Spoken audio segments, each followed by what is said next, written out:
And it's then trying to convince them to say, well, have you looked at this angle on a story? Have you tried a different voice instead of going to the same old community leader? And they haven't, because it's an easy fix to ring up that number that's in the system and say, can we have the Joe Blogs on, please, to comment about this issue. So it's about having to then educate them about the communities. And I think that responsibility doesn't just lie within the ethnic journalists that that we have in the BBC, but also the community.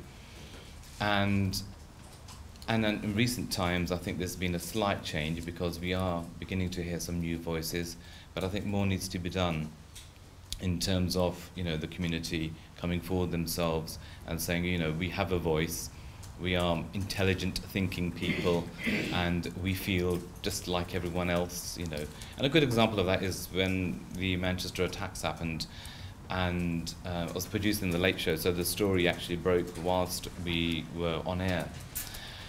And initially we had voices from, parents worried, saying something's going on there, we don't know what's going on, and eventually, slowly, throughout the night, the story unfolded as to actually what had happened. But in amongst those voices, there were one or two Asian voices, and then I was checking my social media, and on Facebook, it's quite a few from the Muslim community communicating with each other, saying, oh, my such and such is there, so and so is there. And then me, as an Asian journalist, thinking, right, I need to get those voices on, because I know what's going to happen, that this is going to be an issue that's just affected the white community and not necessarily the Asian community. So it was then chasing up those individuals on Facebook and say, well, look, would you mind coming on and sharing your experiences? And in that sense, sort of balancing it out, that actually something like this, an atrocity, a terrorist attack, affects everyone and not just one community. And I think that's what we need to be doing, more of that, basically. And in our small way, certainly on our programs, we try to bring in the positive elements of our community. So sometimes we do cover the sort of mundane stories, or someone's won an award for whatever reason. And then may not be the best story, but the reason why I push it through is just to say that actually they're just like anybody else, doing something good, and we're representing them in a positive manner. And then we try to feed those stories into the mainstream output, so that when it's out there, people think, well, yeah, apart from the name being different, it's just like everyone else. They're humans.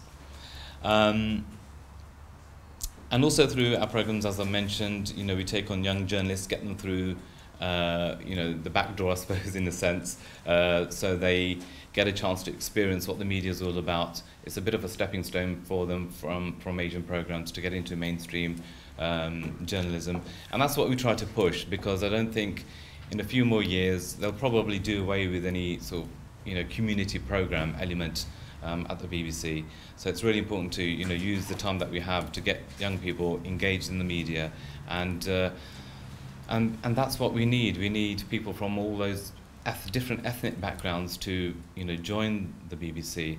I mean, over the years, working on documentaries and going out trying to convince people to speak to us has been a real challenge, because they will have a certain view about, oh, the media is very biased, or it's a Jewish-run organisation, so therefore they're naturally going to be biased. And it's those attitudes that somehow, or those myths that are within the community, and it's very hard to actually tackle.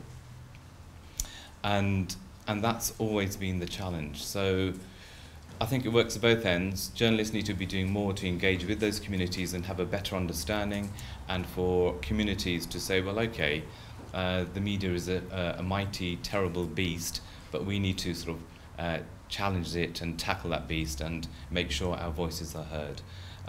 It's fantastic that Salman has organised a conference like this, and in terms of what we need to do in the future is to get more of these young journalists into mainstream media. And I think really something we should talk about is having something like this sort of event at Media City, talking to those journalists about the findings of this workshop that we've had earlier, and presenting it to them, really, because I'm sure they'll be quite enlightened by what's been discussed.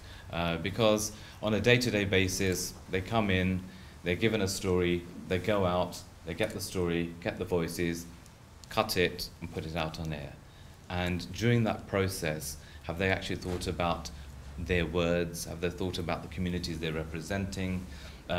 Someone mentioned about, is it fair what they're putting out there, as opposed to just working against a deadline. And I think if they have a moment to step back and think that how are we going to represent it? We're talking about a community that I don't have enough understanding about. So how am I going to find those voices? And then for individuals that don't know you all, but if you work within the community, I think it's also your responsibility to identify those voices that you feel that should be put forward, so that when we need someone, we can just ring you up and say, this is what's happening. Who do you have? And you say, well, we've got X, Y, and Z. And I think that's how it will work. That's all I'll say. If there's any questions later, then just do fire away. Sorry, I've got a slight throat problem as well today, along with everything else. But thank you very much. Thank you.